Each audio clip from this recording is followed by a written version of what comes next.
Good morning, good afternoon, good evening, and good night, and welcome to another episode from me, Avomance, on my Best Seed series. This is the series where we look at lots of different seeds that you guys send in to me, and I have a modi around them and see whether or not we think they're any good. We have had some absolute crackers. Last week, seed 15 was Morbid Lippe. It was a very nice seed. If you've not seen it, go and take a look at this seed. It's a cracker, and I reckon you could build an amazing world in this if you chose to. This week, we're going in a different direction. As is traditional, we are going straight in with you, and I've just got to put the seed into the seed file, otherwise it won't know what's going on. If you want to come and play this world, make sure you come into the seed for the world generator box, pop this number in right there, make sure everything else is set to go, and create new world. We're going to see. I literally know nothing about what I'm about to find in this place. I've not the faintest idea. It could be anything, but I'm told there are things that the person that sent them in had never seen before. I guess how exciting that is depends on the experience of the person. We have come in right underneath an oak tree, right underneath it, but it looks like there is a dark oak forest. Let's turn ourselves around. Yep, we are in a dark oak forest here, it looks like. And I'm going to build myself a tower that takes me up between these trees, so as we can always see where the actual spawning area is. So this is a really enclosed space. I quite like spawning in forests. Spawning in forests, one, obviously gives you loads and loads of wood that you can start to do buildings off of and smelt those up and get yourself fuel. So that's always a positive. But also, they just hold real mysterious possibilities. They're dangerous because obviously off of dark means that you can get mobs in there at any time. But in reality, they normally border onto other territories and biomes that are quite interesting. Let's have a look. Oh my goodness. Look at that. That's awesome. We have got a huge Badlands Mesa. Literally, we've spawned in here. Here's my post. Huge Badlands Mesa all the way around us.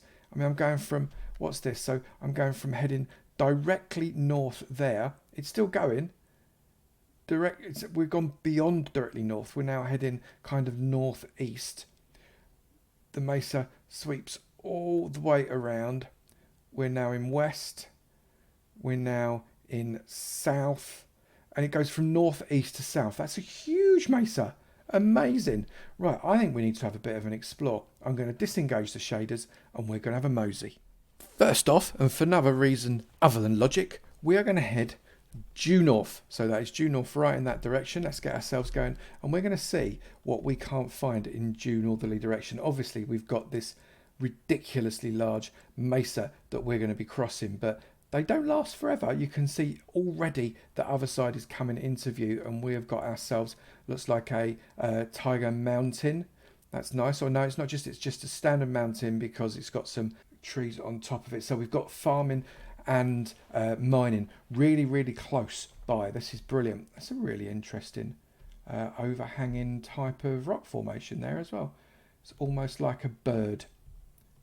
Very bizarre. Quite interesting. So massive great open plains here, which is quite nice. So you've got some open space that you could start to do some building with. Running into an actual tiger biome now, which is good. I'm not completely mad. There was a tiger here. And that's nice. So you've got the spruce wood there. You'll be able to pick up some foxes. I can see some foxes right down there. And moving into a standard forest and more plains. So, and is this a new tiger biome? So it's kind of a split tiger biome between an oaky forest.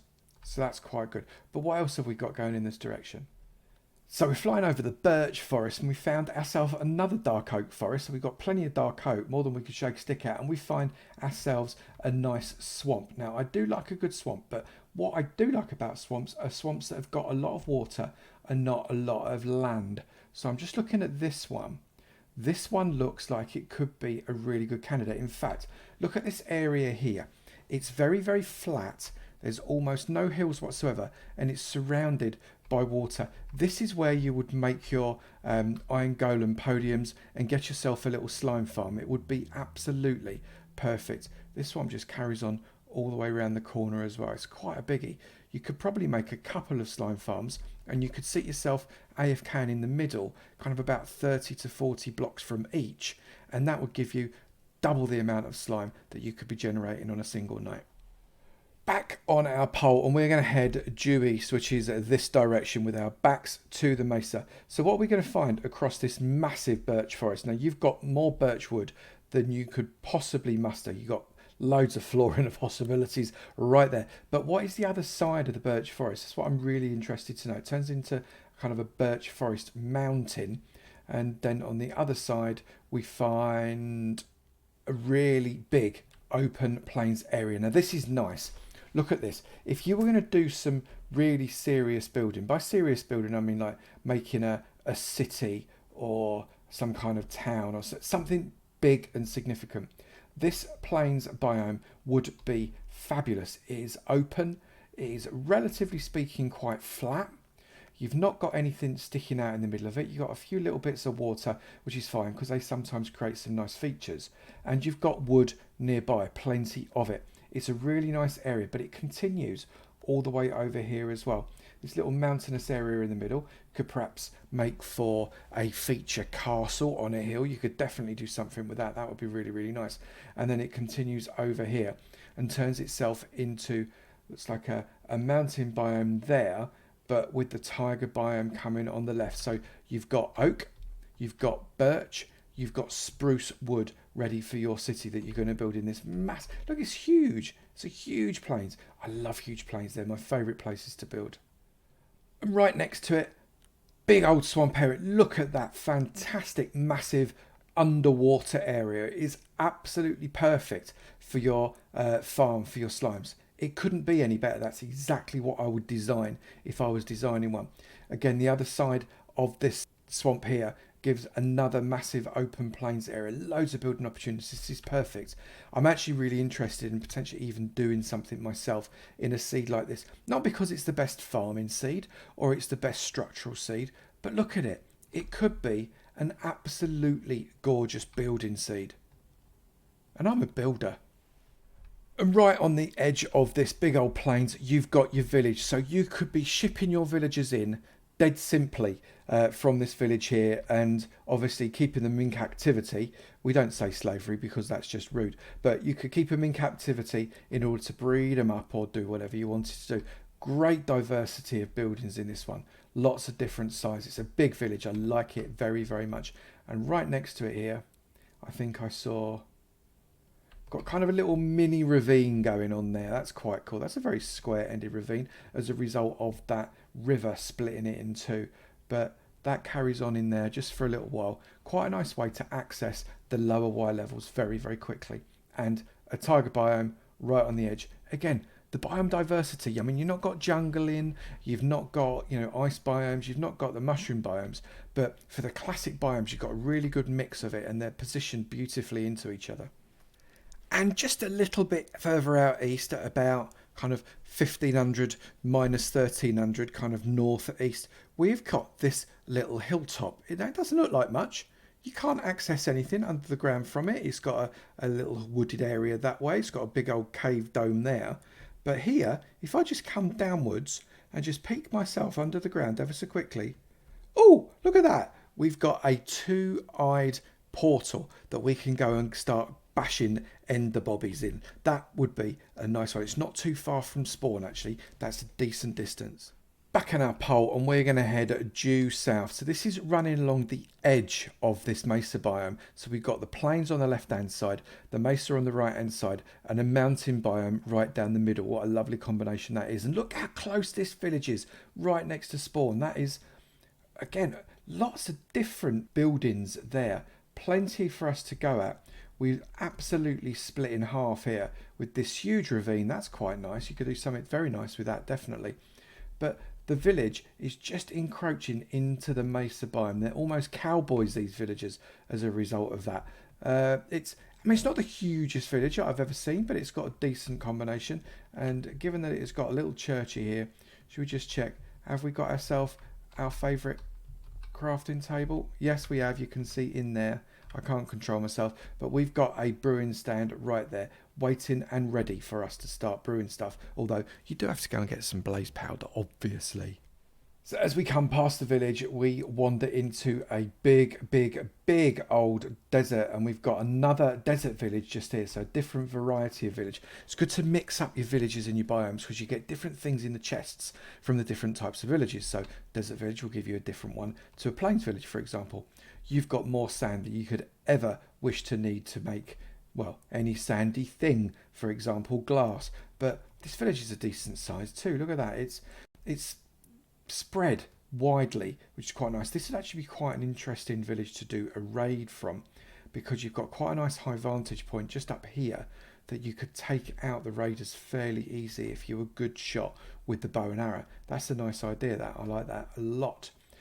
And we've got a desert temple just before we come into a savanna biome, so that brings us the next wood that we've not got yet, the acacia wood. Oh look, desert temple there as well. Double desert. Everybody loves a bit of double desert. So I'm heading due west from the spawn, and the mesa just continues on and on, but it breaks into a big old ocean like this. Look, you can see you've got a ruined ocean temple there, and what looks to me like an open mine shaft in the mesa, which you do seem to get quite a lot in mesas, don't you? The first seed video we ever did was an open mine shaft. So that's quite nice. So you can fly through it. And look what we've got on the other side. We've only gone and got ourselves a big old icebergy ice thing, which is weird when you think about it. We're next to the driest area, or one of the driest areas in the whole of Minecraft, and it's right next to a frozen ocean. How does that work exactly?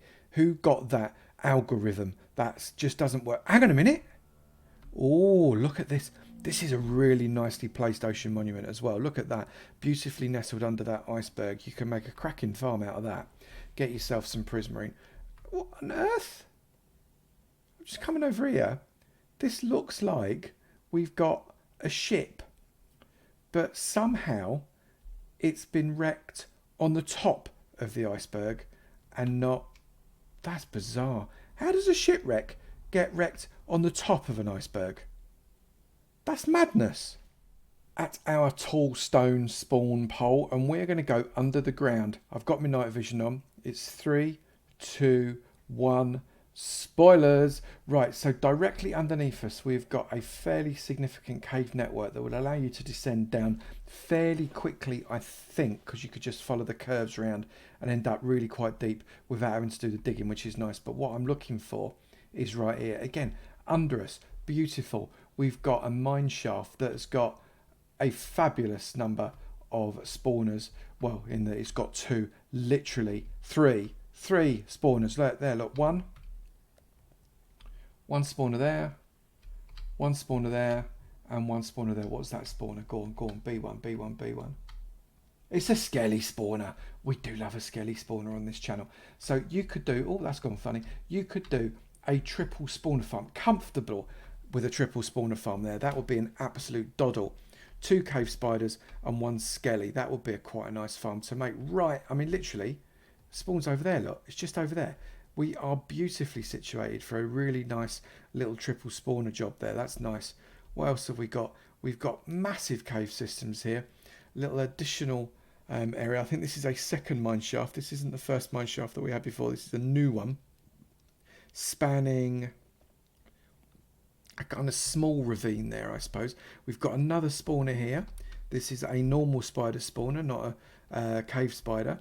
So that's slightly easier to do because you wouldn't get too poisoned if they bit you. That's quite a small little mine shaft, that one, actually, isn't it? Very small. I don't even think there was a cave spider spawner in that. That's quite rare. So I actually like this underground. This underground's great. I very much like the fact that we can do something with that triple spawner right over there. We are right next to spawn again. I've created myself a little portal here. Let's see what this fella's going to take us through to. And we have found ourselves in an actual cave. Be cautious, I can see lava right there. That is literally at the edge. That's dangerous as all dangerousness. This is a scary nether spawn. Oh my goodness. So we're in an actual cave system. Tiny little thing here. You're going to have very low chance that you're going to get done by gas, but then you've got to worry about getting yourself out of the cave system in order to be able to explore the nether. And it looks like you've got to go through this tiny little portal here to get out of the cave system, and even that I don't think brings you out of the cave system. Oh, I'm not sure about this nether spawn. It's a bit scary and very easy to get lost. You're kind of in a nether ravine, then you have to kind of come through and out to get to it. But actually that wasn't, no, I take it back, that wasn't too bad. It wasn't too bad. You'd need to be able to navigate quite well through the nether to make sure you got back, but all in all, not too bad, not too shabby. So have we got a nether fortress nearby though? That's what we want to know. What we do have is a load of soul sand down there, so that's quite nice. Let's look for another fortress. It's actually a good 300 odd blocks from the spawn area, so it's a bit of a trot, but you've got to dig through walls to get to it. But the nether fortress is right here, and it looks like a decent sized one. It's kind of half over lava, half over land, which means you could certainly make some kind of wither skeleton farm out of it. You do obviously have plenty of space in which you could kind of branch that out. But what have we actually got in this fortress? Is there anything worth looking at? A lot of it is going to be inside this rock, which is a bit of a shame. As predicted, this fortress is almost completely under the rock. You have to dig to be able to get into it, or basically circumnavigate the maze that is the fortress. But if you do look hard enough, you can find, look, you can see this absolutely capped off. There's very little you can do about that, but there is a nice little nether wart area that you can come into and start grabbing your nether wart, and then you cultivate it back at your base. So you can do it. That's absolutely fine.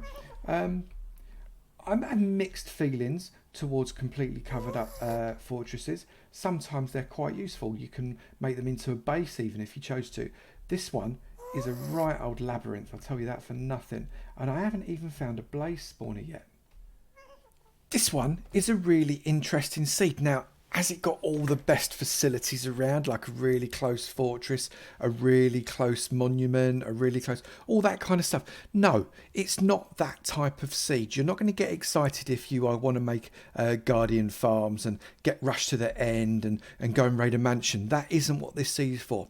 What this seed is for finding yourself a massive wide open plains surrounded by awesome resources and making yourself a world that literally blows the socks off of your friends. There is some lovely things in this seed, and I really, really like it. So today I want to thank Birgit Havedsko. Birgit, thank you very much indeed for bringing me Seed 16. You are officially the winner of the Seed 16 presentation trophy. Birgit, thank you very much indeed. If you think you've got an awesome seed, now whether this is a seed that's really good for building because the aesthetics are gorgeous, or whether it's a seed that's got amazing facilities, or whether the biomes are just breathtaking, whatever you think the reason is, send it to me at avamancminecraft@gmail.com. avamancminecraft@gmail.com. Give me a little bit of a narrative as to why you think the seed is brilliant, and I'll look forward to perhaps trying it out. If you have enjoyed this video, please do remember to slap that like button. It'd be great to know you're enjoying it, and I will keep on making them. Also, if you've not done it already, please do hit that subscribe button. It'd be great to see you in my sub club, and I look forward to seeing you in another video. You take it easy now. Bye.